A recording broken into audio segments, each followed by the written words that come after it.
Let's look at the filling defect in the right internal jugular vein.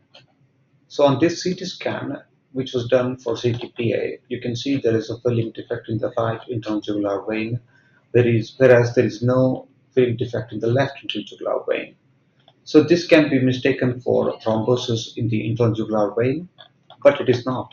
It is secondary to mixing of the non-contrasted blood from the neck and contrast blood from the right subclavian vein.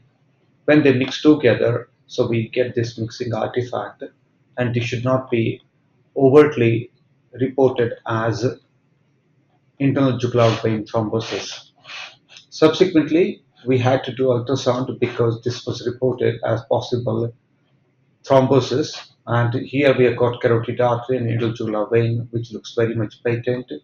And the second way to assess is to do without compression and with compression and show the jugular vein is completely compressible on ultrasound. So in that way, you can prove the tiniest doubt that there might be internal jugular vein thrombosis.